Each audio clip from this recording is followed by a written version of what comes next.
She laughed when she said it. You always come around when he's gone. But something in her eyes made my heart forget to breathe. It started with a simple visit, the kind that didn't mean anything at first. I hadn't planned to see her. I was just dropping by my friend's house, like I'd done 100 times before. But when the door opened, it wasn't him standing there. It was his mother. She looked surprised for only a second before her expression softened into a knowing smile. Her hair was loosely tied back, a few strands falling freely around her face, and there was a quiet calm about her, like the kind of peace that only comes from someone who doesn't need to say much to be understood. The faint scent of vanilla and rain drifted from her sweater as she leaned on the doorframe. "Oh, it's you," she said lightly, her tone playful. "He's not home. You always come around when he's gone." I laughed it off, but her words stuck, not because of what she said, but how she said it. There was warmth in it, teasing maybe, but also an odd kind of attention that made me feel seen. She invited me in anyway. The living room hadn't changed, same framed family photos, same scent of fresh coffee and something floral. Yet being there with only her somehow made everything feel different.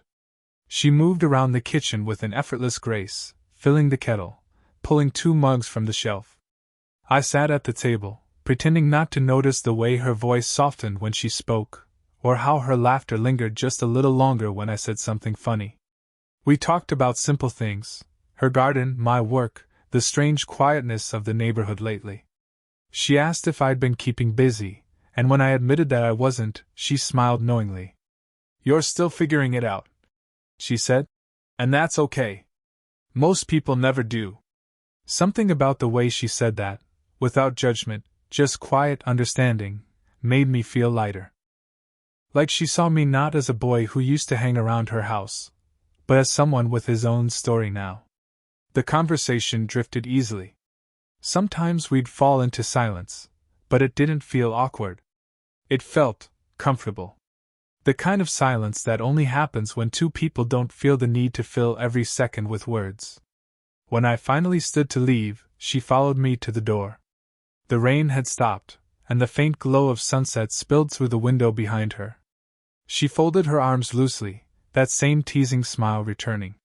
"Next time," she said softly, "maybe you're just coming to see me." It was meant as a joke, I think. But the moment she said it, something in her tone, that mix of amusement and sincerity, stayed with me long after I walked away. I told myself it was nothing. Just friendly conversation. Just warmth and nostalgia. But that night, lying in bed, I could still feel the faint warmth of her hand when she passed me the mug, and the sound of her laughter echoed in my chest longer than I wanted to admit. A few days passed before I saw her again. It started with a message, short, simple, and entirely unexpected. "Hey, could you help me move a few boxes in the garden? They're too heavy for me." I remember staring at the text a bit longer than I should have. She didn't owe me anything, and she definitely didn't need to ask me for help. Still, before I could overthink it, I replied that I'd be there in 10 minutes. When I arrived, the late afternoon sun was stretching long shadows across the yard. She was already outside, kneeling near a patch of lavender, her hair pulled up in a loose bun. A few wisps had fallen free, glowing like strands of gold in the light. She looked peaceful, unhurried. She turned when she heard me and smiled. "You're fast," she teased, brushing a bit of dirt from her cheek. I was expecting at least one excuse. "I didn't want to miss your famous box-moving event," I said, pretending to stretch my shoulders like an athlete warming up. She laughed, a real, unguarded laugh that made her eyes crease at the corners. "Flattery and bad jokes," she said. "You're definitely your mother's son." We worked side by side, moving boxes from the garden shed to the porch. The boxes weren't that heavy, but I didn't mind pretending they were. It gave me an excuse to stay longer, to listen to her talk. She spoke about small things, the plants she was trying to keep alive, her recent obsession with watercolor painting, how the house felt too quiet lately. Every so often, our hands brushed, quick, unintentional touches that felt strangely significant. Once, when we both reached for the same box handle, Our fingers lingered there for just a second too long. It was a small moment, barely anything at all, but it felt like the world paused around it. Her eyes met mine, and I could swear I saw something flicker there: hesitation, curiosity, maybe even something she wasn't ready to name. She broke the moment first, her voice softer than before. "You're troubled, you know that?" I smiled faintly. "Why's that?" "Because you make it hard to remember how quiet things are supposed to be around here." The words caught me off guard. She said them lightly, but there was an honesty buried in them that made my chest tighten. We went back to work, pretending nothing had changed, but it had. The silence between us was heavier now, not uncomfortable, just charged.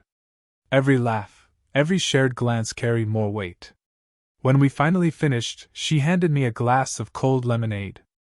Our fingers brushed again, and neither of us moved right away. The sun was setting behind her, outlining her in soft gold. She smiled, that same teasing smile from before, but this time it felt different. "Thanks for helping," she said. "I might have to keep finding excuses to call you over." And maybe it was the way she said it, or the look in her eyes as she did, but for the first time, I realized she didn't mean it as a joke.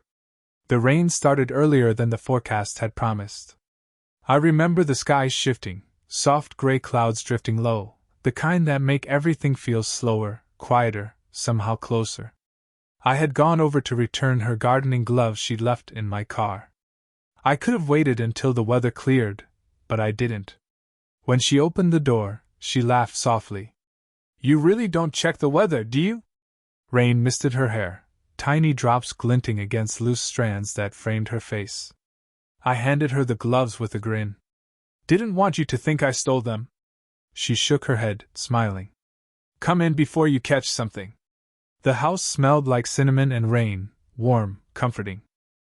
She had a record playing somewhere in the background, an old jazz tune that filled the quiet spaces like conversation could. She made tea while I stood near the window, watching the rain trace thin, clear lines down the glass. When she sat across from me at the small kitchen table, she looked thoughtful, distant almost. The kind of quiet that has weight to it. "Days like this," she said after a pause, "used to be my favorite." "Used to be?" I asked. She smiled faintly, tracing the rim of her cup with a finger. "They're quieter now. The house feels bigger when it rains." I understood what she meant, that kind of quiet that isn't peaceful anymore, just empty. Her son had moved out for college a few months ago. She joked about it before, how the silence took time to get used to. But now, her voice carried something softer. Loneliness wrapped in grace. "I guess I like the quiet," I said, trying to meet her halfway. "But not when it's this kind." Her eyes lifted to mine. There was a shared recognition in that glance. Two people, both trying to fill spaces they didn't know they had. For a while, we didn't say anything. The only sound was rain against the glass and the steady clink of her teaspoon as she stirred. Then, as if without thinking, she reached across the table, her hand brushing lightly over mine. "Thank you," she said, "for listening." Her hand was warm, soft, steady, grounding. The touch was brief, but it lingered long enough to change something. I didn't pull away, and neither did she. It wasn't romantic, not yet. It was something deeper than that, something real, quiet, human. When I finally stood to leave, the rain had softened to a drizzle. She walked me to the door, her cardigan drawn loosely around her shoulders. "It's nice," she said softly, almost to herself. "Having someone who actually listens." I nodded, not trusting my voice. As I stepped out into the rain, I looked back once. She was still standing there, hand resting on the doorframe, watching me go. And for the first time, I realized how much I wanted to come back. It was supposed to be a quick visit, just long enough to return a book she'd lent me weeks ago. A novel about love, loss, and second chances. The kind of story that had felt too far from my own life at the time, though, lately, it didn't feel so distant anymore. When she opened the door, she looked pleasantly surprised. "You finished it already?" "Couldn't stop reading," I said. "You have good taste." She smiled. You sound surprised. There was a teasing light in her eyes that made me forget the chill in the evening air. She stood aside, motioning for me to come in, and before I knew it, I was sitting at her kitchen table again, the same one where we'd shared tea during that rainy afternoon. She was cooking, nothing fancy, just pasta and garlic bread, the air rich with the scent of butter and herbs. The sound of sizzling in the pan filled the room, blending with the faint hum of the radio. I offered to help, but she waved me off. You'll just make a mess, she said, glancing over her shoulder. Maybe I'm better company than a cook, I replied. She laughed, that warm, unguarded sound that always seemed to fill more space than it should. For a moment, I just watched her move around the kitchen, calm, confident, graceful in ways she didn't even seem aware of. The light caught the faint silver in her hair, and I thought it looked beautiful. Dinner wasn't planned, but it felt natural. We ate at the small table, talking about everything and nothing, books, movies, the places she wanted to visit someday but never had time for. Every now and then, her hand would brush mine as we reached for the same dish, and every time it happened, the air seemed to grow warmer. When she laughed too hard at one of my stories, she reached out, touching my forearm as if to steady herself. It was such a small gesture, innocent, fleeting, but it sent a quiet rush through me. Her fingers lingered just a second longer than they needed to. You're good company, she said softly, almost to herself. The words shouldn't have meant as much as they did. But in the glow of the kitchen light, with her voice barely above a whisper, they felt intimate, like something only meant for that moment. After dinner, I helped her with the dishes despite her half-hearted protests.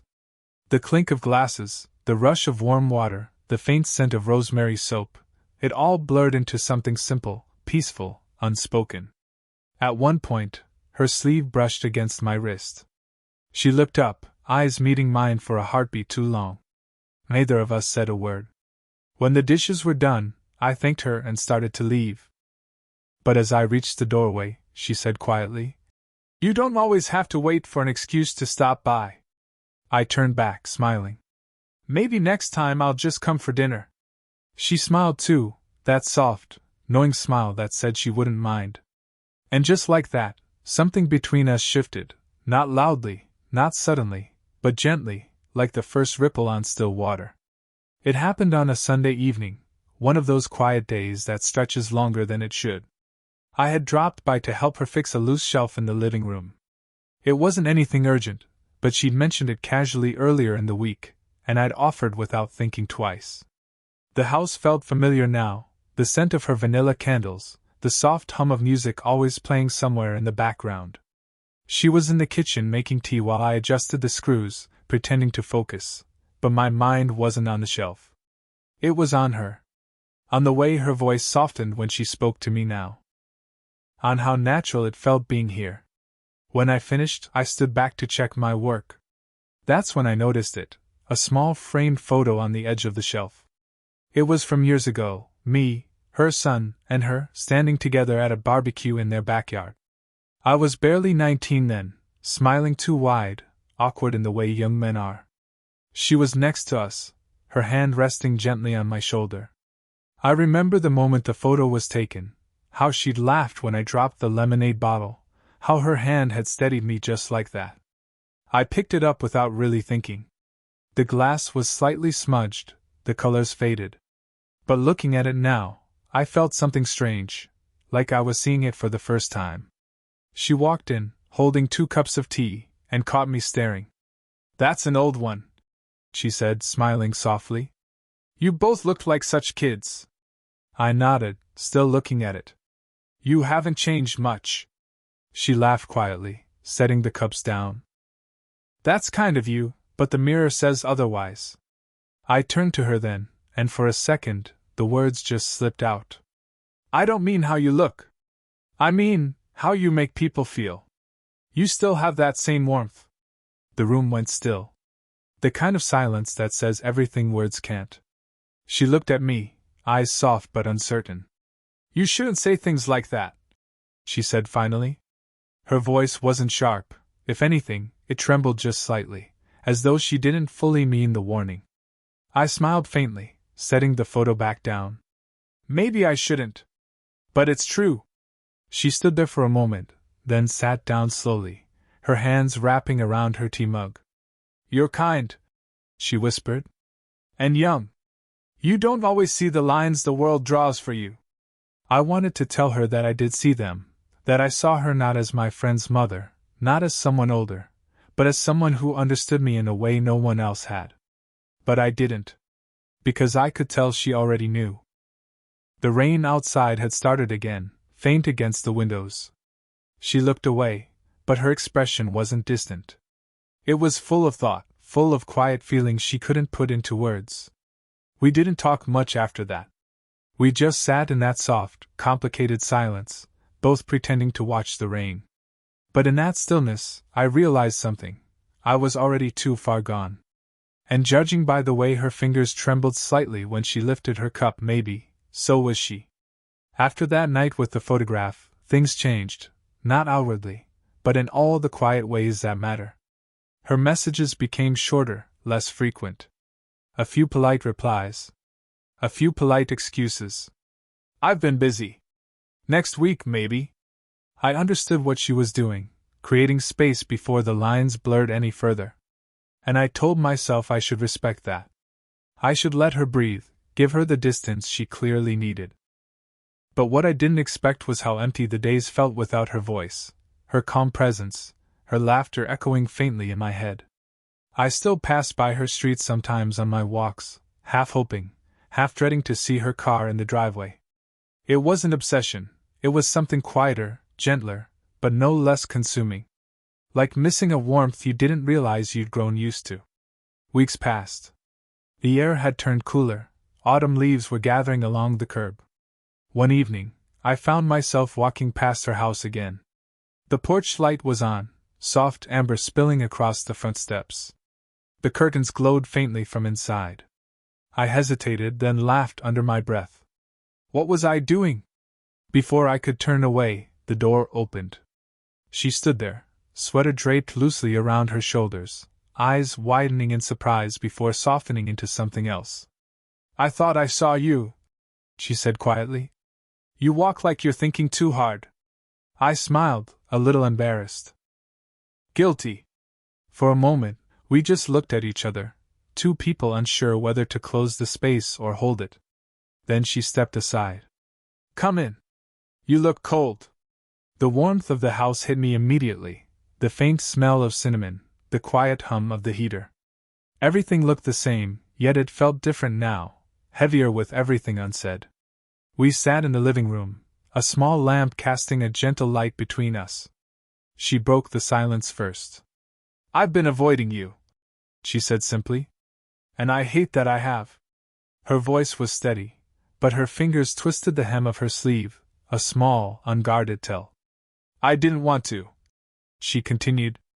But after that night, I didn't know what to do. I didn't trust myself not to cross a line I promised I wouldn't.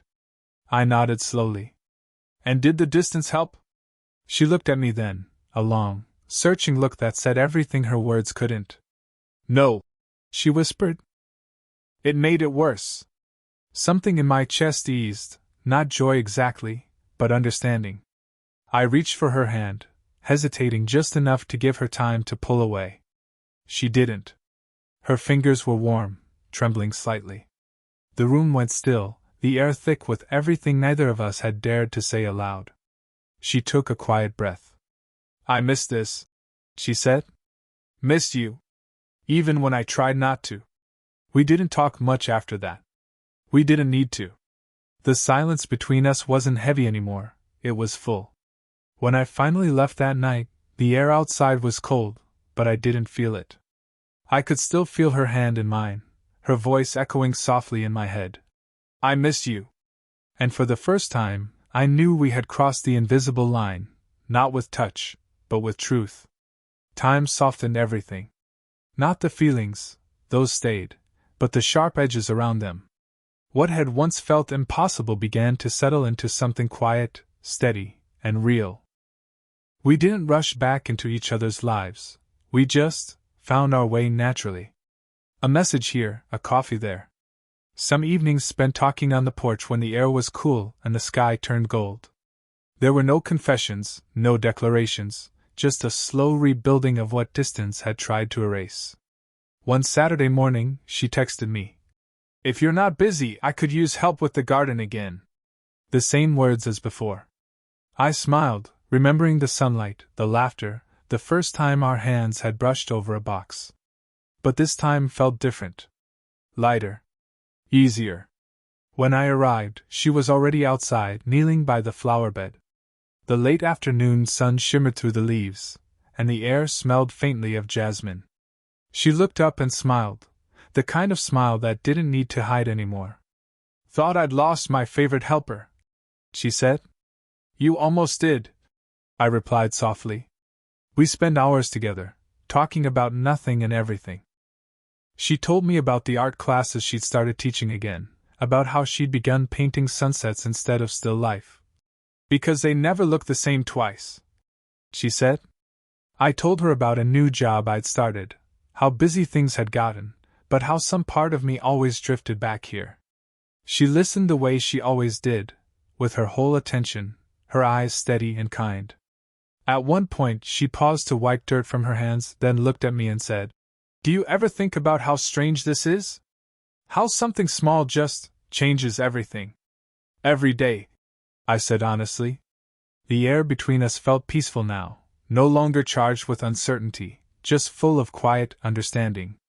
We didn't need to define what we were. We didn't need to name it. The connection spoke for itself, gentle, familiar, and true.